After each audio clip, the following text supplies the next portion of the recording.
Assalamualaikum warahmatullahi wabarakatuh. Apa kabar anak-anak? Alhamdulillah, semoga senantiasa diberi kesehatan dan selalu diberi kelancaran dalam segala urusan apapun. Dan saya ingatkan lagi, dimohon untuk menghindari kerumunan, mengurangi keluar rumah jika tersebut tidak penting.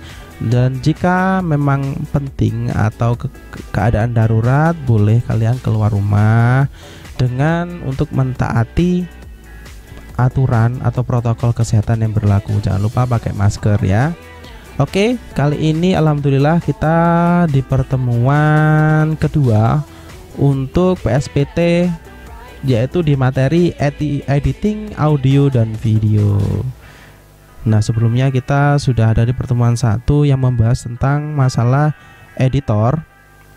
Saat ini kemudian kita dilanjut di KD 3.2, yaitu menerapkan prosedur pengoperasian peralatan editing dan perangkat pendukung editing.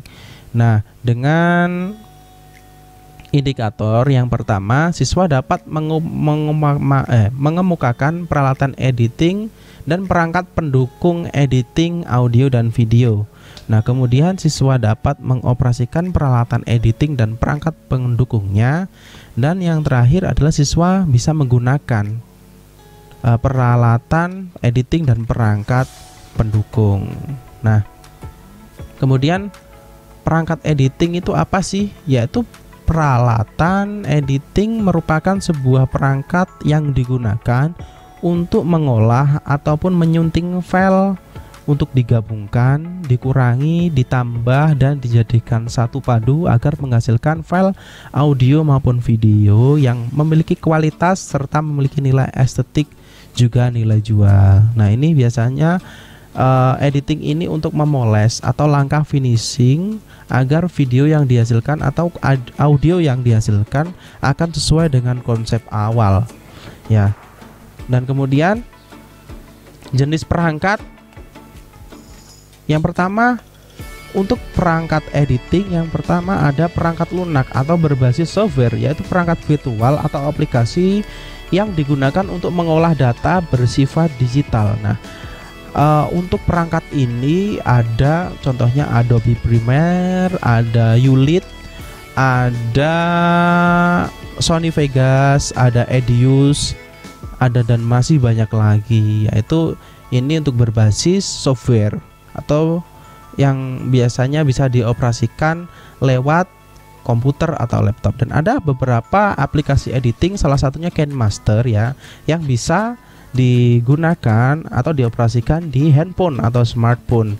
Dan yang kemudian ada perangkat editing, yaitu perangkat keras atau hardware, yaitu perangkat keras atau alat yang digunakan untuk mengolah data yang bersifat digital maupun analog.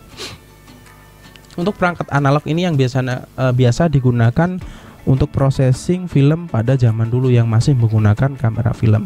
Nah, untuk yang sekarang itu masih ada, yaitu biasanya digunakan untuk kebutuhan live siaran televisi yang secara langsung, atau biasa digunakan live biasa disebut dengan live editing. Jadi kondisi mengedit, menggabungkan video menjadi satu dan langsung disiarkan pada saat itu juga.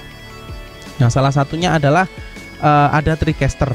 TriCaster itu mengeluarkan perangkat virtual dan berupa peralatannya perangkat video mixer namanya, untuk mencampur video, audio, dan titel yang ada itu bisa menjadi satu dan langsung ditayangkan pada saat itu juga. Ada vMix, ada TriCaster, dan masih banyak lagi ya. Kemudian jika tadi ada alat untuk editing, ini adalah beberapa alat pendukung, yaitu ada digitizer.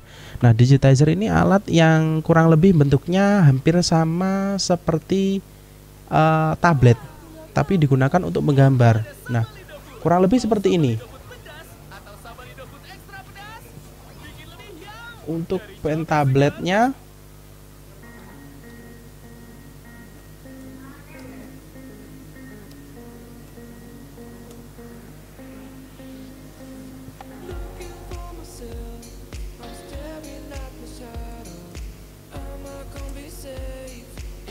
Nah, ini adalah kurang lebih seperti ini. Ini biasanya digunakan karena untuk mengakurasi ketika kita mengedit data berupa visual. Ini adalah pen tablet, bisa disaksikan. Nah, kurang lebih seperti ini. Nah, ini pen tablet. Dan yang kemudian selanjutnya ada yang namanya mouse. Mouse kurang lebih kalian tahu sendiri. Nah, kemudian peralatan pendukung lainnya ada yang namanya loop deck. Loop deck ini biasanya digunakan untuk mensinkronisasi warna pada beberapa software tertentu. Nah, contoh misal ini. Di sini ada loop deck. Gambarnya kurang lebih seperti ini. Nah, ini perangkat ini. Nah, perangkat ini bisa terintegrasikan beberapa software, yaitu di sini ada Lightroom, ada Photoshop, ada Premiere, dan ada Adobe. Di sini ada Adobe Illustrator. Nah, di sini perangkat di sini digunakan biasanya untuk mengejas warna, cahaya, dan sebagainya. Nah, ini ada loop deck. Loop deck yang model terbaru, yang model lama ada yang seperti ini. Nah, di sini ada beberapa kontras, seperti ada kontras, kemudian ada control dial, ada shadow, ada highlight, ada vibrant, ada saturation, dan sebagainya. Di sini untuk mengontrol adjust warna ataupun pencahayaan. Nah, ini adalah loop deck, salah satu alat pendukung untuk editing. Nah, kemudian lagi di sini ada monitor. Nah, monitor ini sangat penting karena apa? Karena monitor di sini adalah nanti akan mempengaruhi hasil kualitas color grading atau kualitas coloring yang kita gunakan. Jadi monitor yang baik itu adalah ketika warna yang kita proses ketika waktu editing itu sesuai dengan ketika hasil diekspor dan dilihat di semuanya komputer. Jadi tidak, kadang kan ada ketika kita mengedit warna di laptop kita seperti itu, tiba-tiba kita play di laptop lain hasil warnanya beda. Nah, itu adalah kurang akurasinya layar. Makanya keakurasian layar untuk proses editing itu sangat penting, karena untuk menunjang itu kita untuk untuk mengawasi kualitas gambar. Jadi kita agar gambarnya, warna tonal yang dihasilkan atau color grading yang dihasilkan agar sesuai. Ya, ada sendiri layar yang khusus untuk desain. Contoh ini monitor khusus. Nah, ini bisa digunakan untuk editing. Ya, pertama pasti support warnanya, terus kemudian separasi warna yang digunakan Adobe RGB ataupun gamma ataupun apalagi ya itu dan sebagainya. Kemudian terus support resolusi yang dihasilkan, kurang lebih seperti ini. Dan harganya pun ya memang mahal untuk yang khusus editing video. Nah, kurang lebih seperti ini nanti. Nah, terus kemudian ada yang namanya sound near field. Nah, sound near field ini adalah salah satu alat yang digunakan kita untuk memonitor audio yang dihasilkan. Jadi sound near field ini adalah sound khusus yang mana dia tidak ada equalizer. Jadi suara yang dihasilkan itu sesuai dengan suara asli. Jadi tidak ngebass ataupun tidak suaranya terlalu high.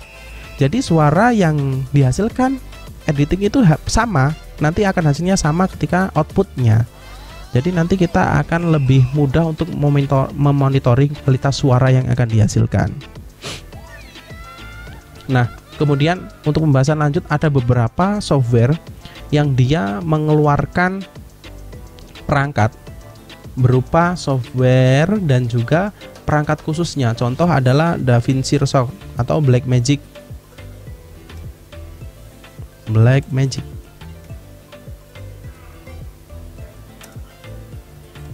panel. Nah, di sini. Nah, Blackmagic ini adalah software khusus atau produk perangkat yang dia mengeluarkan alat panel digunakan untuk mengedit warna. Ini salah satu untuk editing warna, untuk coloring atau color grading pada DaVinci Resolve. Nah, DaVinci Resolve ini adalah salah satu software editing video. Nah, ini adalah alatnya, kurang lebih seperti ini.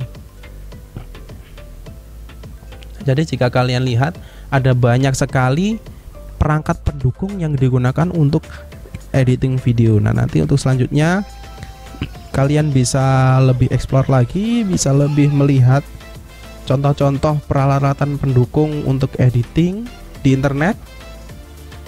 Jadi dari sini bisa kita simpulkan yaitu penguasaan terhadap alat dan perangkat pendukung editing itu sangat mempengaruhi. Jadi sangat mempengaruhi hasil audio dan video yang nanti akan dihasilkan, dan juga penguasaan tersebut bisa mempercepat proses editing dan menambah akurasi dalam proses editing.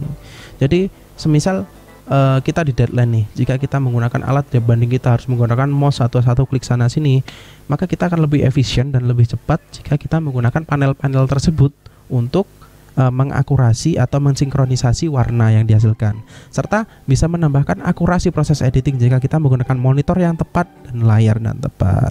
Nah, kurang lebih itu untuk materi editing hari ini. Jika ada pertanyaan silahkan bertanya pada waktunya jam bertanya. Kurang lebihnya dari saya mohon maaf. Jangan lupa kerjakan soal ya dengan teliti baik-baik soalnya. Billahi taufik walhidayah. Wassalamualaikum warahmatullahi wabarakatuh.